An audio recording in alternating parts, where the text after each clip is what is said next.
আসসালামু আলাইকুম, welcome to ডিলিউম। আমি তোমাদের সাকলাইন ভাইয়া। আজকে আমি তোমাদের মাঝে নবম দশম শ্রেণীর উদ্ভিদ বিজ্ঞানের দ্বিতীয় অধ্যায়ের খুবই গুরুত্বপূর্ণ টপিক কোষ প্রাচীর নিয়ে আলোচনা করতে যাচ্ছি। আমরা বিগত ক্লাসে দেখেছিলাম উদ্ভিদ কোষের একটি বিশেষ বৈশিষ্ট্য হচ্ছে সেখানে কোষ প্রাচীর থাকবে। তাহলে কোষ প্রাচীর কোথায় পাওয়া যায়? উদ্ভিদ কোষে। আমাদের প্রাণী কোষে কোনো ধরনের কোষ প্রাচীর পাওয়া যায় না। এই কারণে উদ্ভিদ কোষের আবরণটা অনেক শক্ত। আমাদের প্রাণী কোষে যদি কোষ প্রাচীর থাকলে তাহলে আমাদের এই যে আবরণ বা জীবত্বক এগুলো তো খুব শক্ত হতো। তো আমাদের এই প্রাণী কোষে কোনো ধরনের কোনো কোষ প্রাচীর থাকে না, কোষ প্রাচীর থাকে উদ্ভিদ কোষে। তাহলে আসো আজকে আমরা এই কোষ প্রাচীরের গঠন, কোষ প্রাচীরের কাজ এগুলো সম্পর্কে আলোচনা করব। প্রথমে তো আগে চলো কোষ প্রাচীরের চিত্র অঙ্কন করি, সেখান থেকে আমরা এই কোষ প্রাচীরের ভৌত গঠন এবং রাসায়নিক গঠন এবং এই কাজ সম্পর্কে বিস্তারিত জানব। তো কোষ প্রাচীর দুটি কোষের মাঝখানে থাকে। ধরি এটা একটা কোষ, এটা আরেকটি কোষ। এই কোষ দুইটি কোষের মাঝখানে কোষ প্রাচীর থাকে। তাহলে কোষ প্রাচীরের ভৌত গঠনের মধ্যে আমরা প্রথমে তো মাধ্যমিক পর্দা দেখতে পারি বা মাধ্যমিক প্রাচীর দেখতে পারি। এই যে সেই মাধ্যমিক প্রাচীর, এবং এই মাধ্যমিক প্রাচীর ধীরে ধীরে এর পাশ দিয়ে আরেকটি স্তর তৈরি হয় বয়স বৃদ্ধির সাথে সাথে, সেটাকে আমরা বলি গৌণ প্রাচীর। তাহলে প্রথমটা কি? প্রাথমিক প্রাচীর, মাধ্যমিক। প্রথমটা হচ্ছে যে কি, মাঝখানে থাকে একদম মাধ্যমিক প্রাচীর, মাধ্যমিক প্রাচীর বা পর্দা যেটাকেই বলি মাধ্যমিক পর্দা। ধীরে ধীরে বয়স বৃদ্ধির সাথে সাথে সেখানে প্রাথমিক প্রাচীর সৃষ্টি হলো, প্রাথমিক পর্দা হলো। এবং পরবর্তীতে আমরা যদি আরো বিষয় লক্ষ্য করি, প্রোটোপ্লাজম থেকে বিভিন্ন রাসায়নিক পদার্থ ক্ষরণ হতে হতে আরেকটি স্তর তৈরি হলো, তাকে বলা হচ্ছে যে গৌণ প্রাচীর।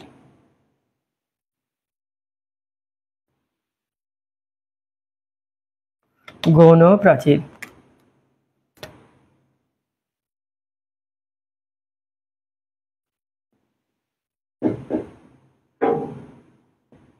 সুপ্রিয় শিক্ষার্থী, কিন্তু আমরা দেখতে পেলাম একটা কোষ প্রাচীর দুটি কোষের মাঝখানেতেই অবশ্যই থাকবে। তাহলে এটা কিসের চিত্র? চিত্র কোষ প্রাচীর।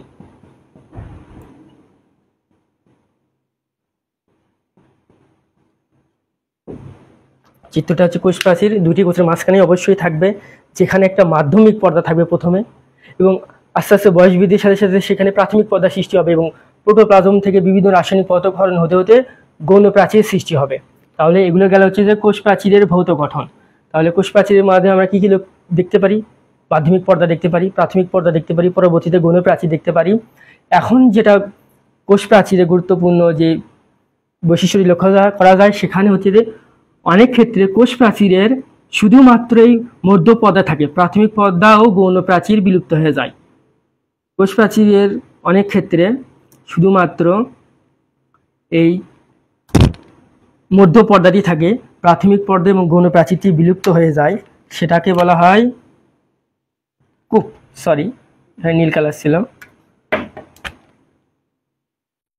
তাহলে অনেক ক্ষেত্রে কোষ প্রাচীরের শুধুমাত্র মধ্য পর্দাটা থেকে বাকি প্রাথমিক প্রাচীর গৌণ প্রাচীরটা বিলুপ্ত হয়ে যায় এবং এখানে একটা গর্তের মতো সৃষ্টি হয় অংশ, সেটাকে বলা হয় হচ্ছে যে কূপ।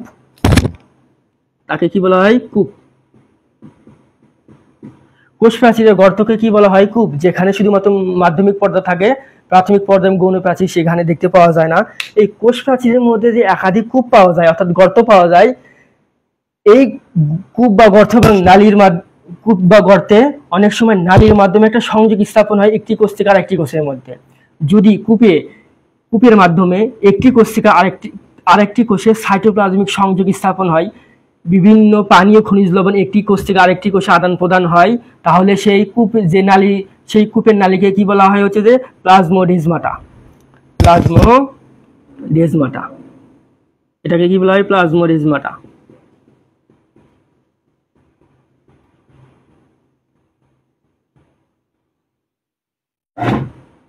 কোষ প্রাচীরের ভিতরে যে গর্ত বা কূপ দেখা যায়, সেটা যদি একটা আণুবীক্ষণিক নালীর মতো কাজ করে, একটি কোষ থেকে একটি কোষের সাইটোপ্লাজমীয় অঙ্গাণুর সাথে আরেকটি কোষের সাইটোপ্লাজমীয় অঙ্গাণু একটা সংযোগ স্থাপন করে, পানীয় খনিজ লবণ স্থাপন করে, তখন সেই আণুবীক্ষণিক নালীকে কি বলা হয়? প্লাজমোডেজমাটা। তাহলে এটা কি একটি আণুবীক্ষণিক নালী।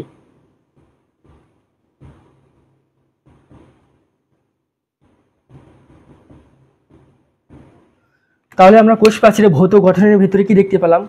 প্রথমে মধ্যপর্দা থাকবে, প্রাথমিক প্রাচীর থাকবে, ধীরে ধীরে প্রোটোপ্লাজম থেকে বিভিন্ন রাসায়নিক পদার্থ ক্ষরণের মাধ্যমে সেখানে গৌণ প্রাচীর সৃষ্টি হবে। আবার যখন কোষ প্রাচীরের ভিতরে কোনো গর্ত দেখতে পাই যেখানে শুধুমাত্র মাধ্যমিক পর্দা আছে, কোনো প্রাথমিক পর্দা বা গৌণ প্রাচীর থাকে না, তখন তাকে কূপ বলি। এই কূপ যদি একটা নালীর মতো কাজ করে, একটি কোষের সাইটোপ্লাজমিক অঙ্গাণুর সাথে আরেকটি কোষের সাইটোপ্লাজমিক অঙ্গাণুর মধ্যে একটা সংযোগ স্থাপন করে, তখন তাকে সে আণুবীক্ষণিক নালীকে আমরা বলি হচ্ছে যে প্লাজমোডেজমাটা। তো চলো এবার আমরা কোষ প্রাচীরের চিত্র দেখতে পেলাম এবং ভৌত গঠনটা দেখতে পেলাম। এবার কোষ প্রাচীরের ভিতরে কি কি রাসায়নিক উপাদান থাকে, রাসায়নিক গঠন।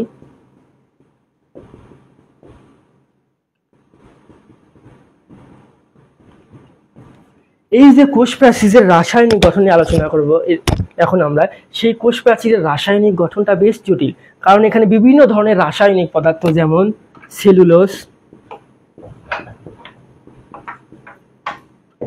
হেমিসেলুলোজ,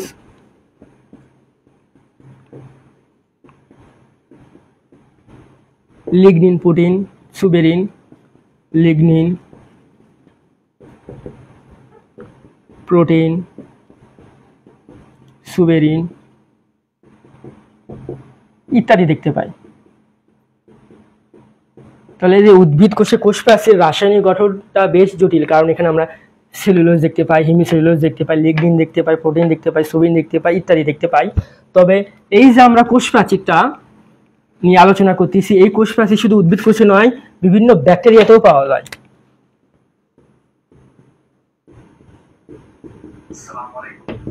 বিভিন্ন ব্যাকটেরিয়াতেও পাওয়া যায়। এই যে কোষ প্রাচীরটা দেখতেছি সেখানে বিভিন্ন ব্যাকটেরিয়াতেও পড়ে। অর্থাৎ এই ব্যাকটেরিয়ার কোষ প্রাচীর আবার প্রোটিন, লিপিড ও পলিস্যাকারাইড দিয়ে তৈরি।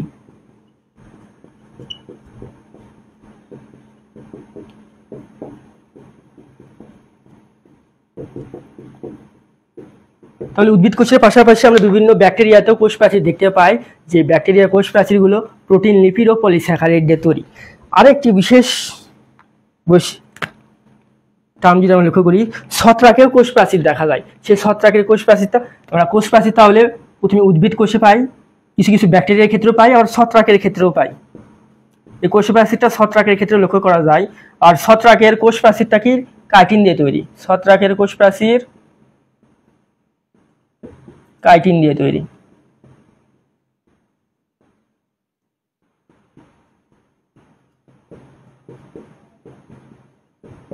তাহলে আমরা সুপ্রিয় শিক্ষার্থীবৃন্দ প্রথমেই দেখলাম কোষ প্রাচীর উদ্ভিদ কোষের একটি অন্যতম গুরুত্বপূর্ণ বৈশিষ্ট্য, এবং কোষ প্রাচীর একটা ভৌত গঠন দেখলাম এবং তার চিত্র দেখলাম, যেখানে আমরা দেখেছিলাম মাধ্যমিক পর্দা থাকে, প্রাথমিক পর্দা থাকে, গৌণ পর্দা থাকে এবং কোষ প্রাচীরের ভিতরে বিশেষ গর্ত থাকে, এবং এই গর্তে যদি একটা আণুবীক্ষণিক নালীর মাধ্যমে সংযোগ স্থাপন করে একটি কোষের সাইটোপ্লাজমিক অঙ্গাণু থেকে আরেকটি কোষের সাইটোপ্লাজমিক অঙ্গাণুর মধ্যে পানি ও খনিজ লবণ চলাচল নিয়ন্ত্রণ করে, তখন সেটাকে বলা হয় প্লাজমোডেজমাটা।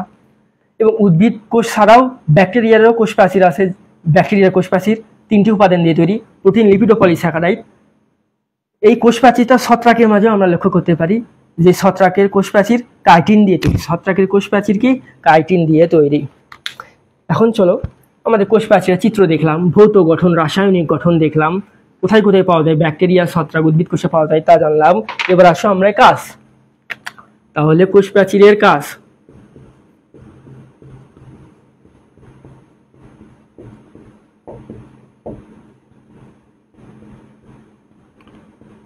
আমরা কি জানি এই কোষ প্রাচীর কোথায় পাওয়া যায়? উদ্ভিদ কোষে। উদ্ভিদ কোষে দৃঢ়তা প্রদানের ক্ষেত্রে কোষ প্রাচীর খুবই গুরুত্বপূর্ণ ভূমিকা পালন করে। তা হচ্ছে যে দৃঢ়তা প্রদান। উদ্ভিদ কোষকে দৃঢ়তা প্রদান করে, উদ্ভিদ কোষকে শক্ত করে। উদ্ভিদ কোষকে শক্ত করে। দুই হচ্ছে যে উদ্ভিদ কোষকে আকার আকৃতি ঠিক করে। এই যে কোষ প্রাচীর যেখানে যেখানে পাওয়া যায় আকার আকৃতি প্রদান। তাহলে কি এই যে কোষ প্রাচীর যে দেখলাম, উদ্ভিদ কোষে দেখলাম, ব্যাকটেরিয়াতে দেখলাম, ছত্রাকে দেখলাম, সেখানে কোষ প্রাচীর কোষকে দৃঢ়তা প্রদান করে, শক্ত করে, আকার আকৃতি বজায় রাখে। 3 নম্বরে হচ্ছে যে পানি ও খনিজ লবণ চলাচল নিয়ন্ত্রণ করে। পানি ও খনিজ লবণ চলাচল নিয়ন্ত্রণ করে।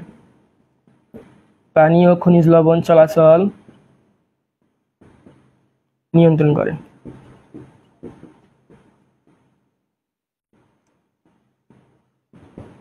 তাহলে উদ্ভিদ কোষে পানি ও খনিজ লবণ চলাচল কিভাবে হয়? প্লাজমোডেজমাটা আণুবীক্ষণিক নালীর মাধ্যমে। কূপটা যখন একটা নালীর মতো কাজ করে, একটি কোষের সাইটোপ্লাজমিক অঙ্গাণুর সাথে আরেকটি কোষের সাইটোপ্লাজমিক অঙ্গাণুর সংযোগ স্থাপন করে বিভিন্ন পানি ও খনিজ লবণ চলাচল এর মাধ্যমে নিয়ন্ত্রিত হয়। তাহলে আমরা সুপ্রিয় শিক্ষার্থীবৃন্দরা কোষ প্রাচীরের ভৌত গঠন, রাসায়নিক গঠন এবং এর কাজ সম্পর্কে জানলাম। এবার আসো আমরা তোমাদের মাঝে পরবর্তী টপিক নিয়ে আলোচনা করব।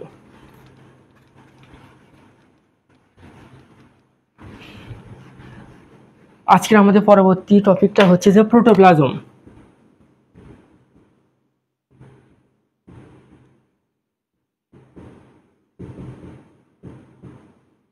পরবর্তী টপিকটা কি? প্রোটোপ্লাজম। প্রথমে আমরা চলো জেনে নিই প্রোটোপ্লাজমের সংজ্ঞা। প্রোটোপ্লাজম কি? কোষের ভিতরে যে অর্ধস্বচ্ছ থকথকে জেলির ন্যায় বস্তু থাকে তাকে বলা হয় প্রোটোপ্লাজম। কোষের ভিতরে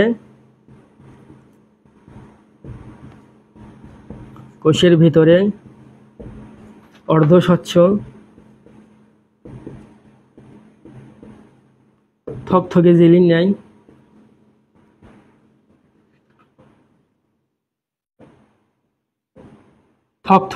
ন্যায় যে বস্তু থাকে তাকে প্রোটোপ্লাজম বলে।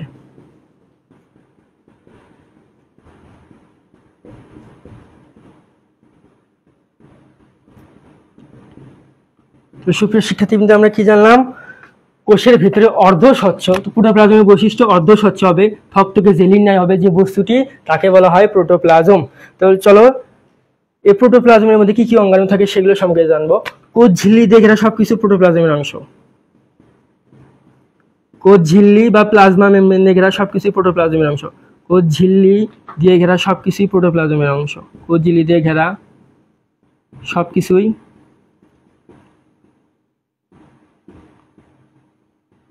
প্রোটোপ্লাজমের অংশ।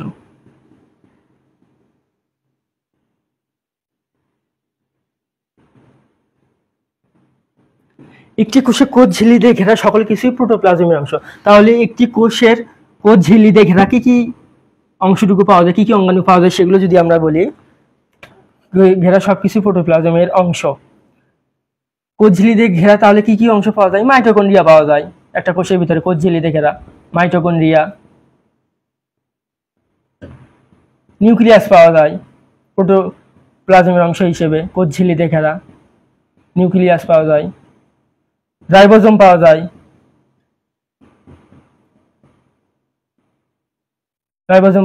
উদ্ভিদ কোষের ক্ষেত্রে প্লাস্টিড পাওয়া যায়। এগুলো সবই প্রোটোপ্লাজমের অংশ। আর কি পাওয়া যায়? এন্ডোপ্লাজমিক রেটিকুলাম, এন্ডোপ্লাজমিক রেটিকুলার পাওয়া যায়, গলজি বস্তু পাওয়া যায়। এগুলো সবই প্রোটোপ্লাজমের অংশ। তাহলে কি কোষ ঝিল্লি দিয়ে ঘেরা সবকিছু প্রোটোপ্লাজমের অংশ। এমনকি কোষ ঝিল্লি নিজেও প্রোটোপ্লাজমের অংশ। কোষ ঝিল্লি নিজেও প্রোটোপ্লাজমের অংশ।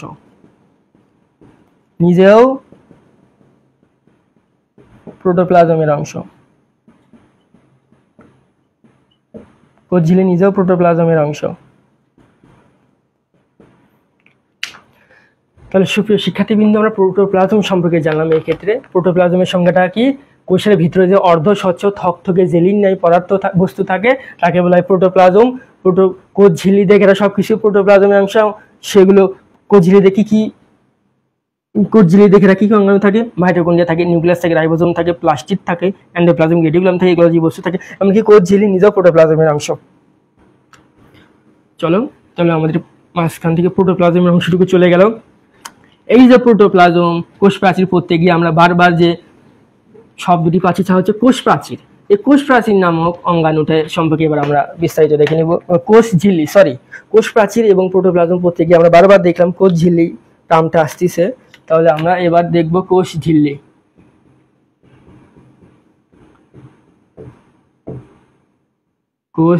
যার ইংরেজি নাম প্লাজমা মেমব্রেন।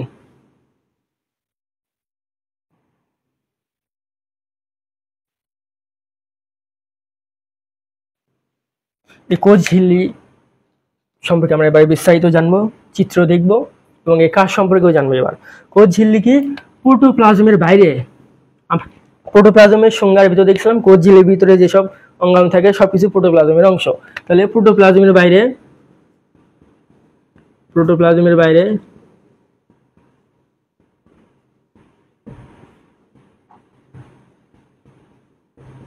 দ্বিস্তরী, কোষ ঝিল্লির স্তর কয়টা? দ্বিস্তরী স্থিতিস্থাপক কোষ ঝিল্লি তাহলে কি স্থিতিস্থাপক? প্রোটোপ্লাজমের বাইরে দ্বিস্তরী স্থিতিস্থাপক অর্ধভেদ্য পর্দা দিয়ে আবৃত অংশটি কি হচ্ছে? অর্ধভেদ্য পর্দা দিয়ে আবৃত, অর্ধভেদ্য পর্দা দিয়ে আবৃত, যা পানি ও খনিজ লবণ চলাচল নিয়ন্ত্রণ করে, যা পানি ও খনিজ লবণ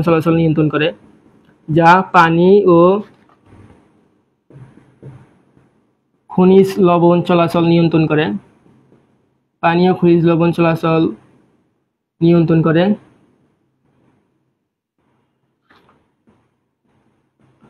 তাকে কোষ ঝিল্লি বলে, তাকে কোষ ঝিল্লি বা প্লাজমা মেমব্রেন বলে, তাকে কোষ ঝিল্লি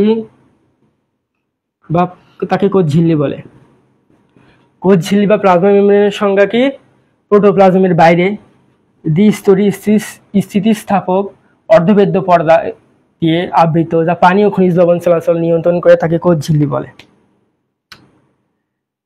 এই কোষ ঝিল্লির একটা বিশেষ ভাঁজ আছে, তাকে বলা হয় মাইক্রোভিলাই। কোষ ঝিল্লির ভাঁজকে কি বলা হয়?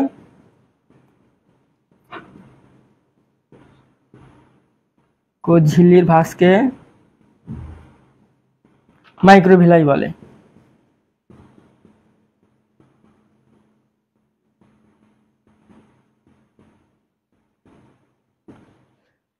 চলো আমরা কোষ ঝিল্লির একটা চিত্র দেখতে পাই, তাহলে মাইক্রোভিলাই সম্পর্কে আমরা জানতে পারবো। ধরো এটা একটা কোষ ঝিল্লির চিত্র, একটা কোষ ঝিল্লি যে আমরা এখানে ভাঁজ দেখতে পাচ্ছি তা হচ্ছে দেখি মাইক্রোভিলাই।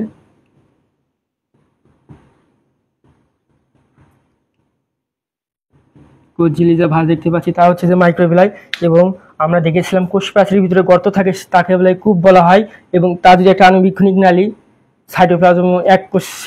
সাইটোপ্লাজমীয় অঙ্গাণু থেকে আরেক কোষের সাইটোপ্লাজমীয় অঙ্গাণুর মধ্যে সংযোগ স্থাপন করে, তখন তাকে প্লাজমোডেজমাটা বলছিলাম। ঠিক তেমনই কোষ ঝিল্লিতে আমরা আন্তঃকোষীয় ফাঁক দেখতে পারি। এই ফাঁকগুলোকে কোষ ঝিল্লির কি? আন্তঃকোষীয় ফাঁক,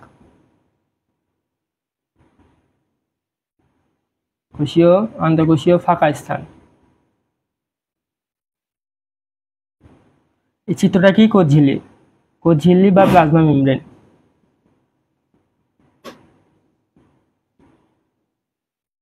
কোষ ঝিল্লি বা প্লাজমা মেমব্রেন। তাহলে আমরা জানলাম প্রোটোপ্লাজমের বাইরে দ্বিস্তরী স্থিতিস্থাপক অর্ধভেদ্য পর্দা দিয়ে আবৃত, যা পানি ও খনিজ লবণ চলাচল নিয়ন্ত্রণ করে, তাকে কোষ ঝিল্লি বা প্লাজমা মেমব্রেন বলে। কোষ ঝিল্লির যে বিশেষ ভাঁজ থাকে তাকে মাইক্রোভিলাই বলে। এবার আসলে আমরা কোষ ঝিল্লির কাজ সম্পর্কে জানতে পারবো। কোষ ঝিল্লির একটা কাজ তা হচ্ছে পানি ও খনিজ লবণ চলাচল নিয়ন্ত্রণ করে, তা তো জানলামই। আর একটা বিশেষ কাজ হচ্ছে যে কোষ ঝিল্লির, তা হচ্ছে একটি কোষ থেকে অপর একটি কোষকে আলাদা করে। কোষ ঝিল্লির বিশেষ একটি কাজ একটি কোষ থেকে অপর একটি কোষকে আলাদা করে, একটি কোষকে অপর একটি কোষ থেকে আলাদা করে, একটি কোষকে অপর একটি কোষ থেকে অপর একটি কোষকে আলাদা করে।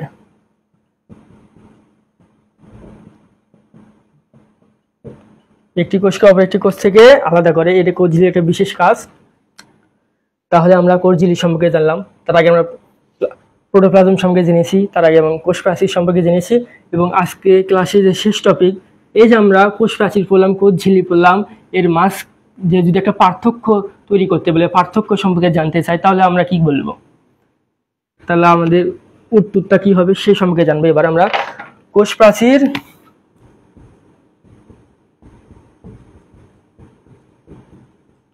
এবং কোষ ঝিল্লির মাঝে পার্থক্য।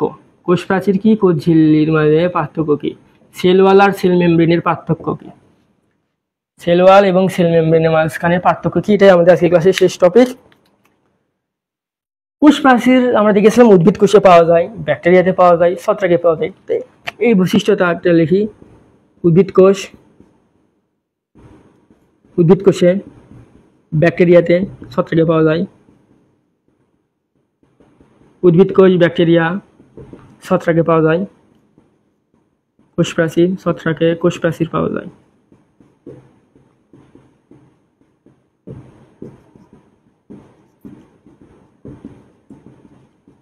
এই যে কোষ ঝিল্লি বা সেল মেমব্রেন উদ্ভিদ ও প্রাণী উভয় কোষের ক্ষেত্রে পাওয়া যায়। উদ্ভিদ ও প্রাণী কোষে পাওয়া যায়।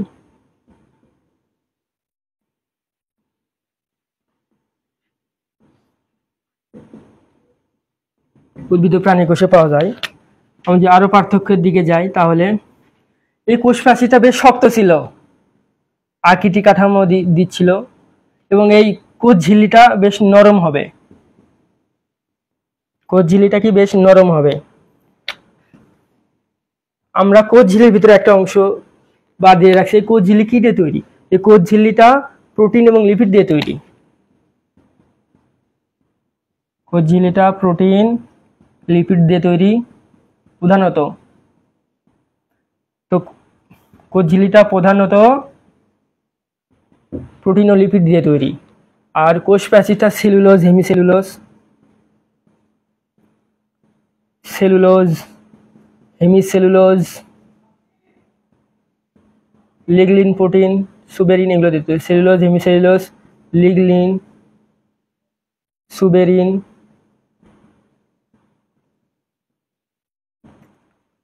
এগুলো দিয়ে তৈরি। তাহলে কোষ প্রাচীর কি? উদ্ভিদ কোষে পাওয়া যায়, ব্যাকটেরিয়াতে পাওয়া যায়, ছত্রাকেও পাওয়া যায়। ছত্রাকে কোষ প্রাচীর কার্টিন দিয়ে তৈরি আমরা জেনেছিলাম। কোষ ঝিল্লি উদ্ভিদ প্রাণী কোষে পাওয়া যায়। কোষ প্রাচীরটা শক্ত, কাঠামো দৃঢ়তা প্রদান করে আকার আকৃতি বজায় রাখে। কোষ ঝিল্লিটা বেশ নমনীয়, একটি কোষকে আরেকটি কোষ থেকে পার্থক্য করে। কোষ প্রাচীর সেলুলোজ, হেমিসেলুলোজ, লিগনিন, সুবেরিন দ্বারা গঠিত। কোষ ঝিল্লি প্রধানত প্রোটিন ও লিপিড দ্বারা তৈরি। আমরা কোষ ঝিল্লির সংজ্ঞার ভিতরে কি পাইছিলাম? অর্ধভেদ্য। কোষ ঝিল্লিটা কি? অর্ধভেদ্য। আর কোষ প্রাচীর কি? সম্পূর্ণ ভেদ্য।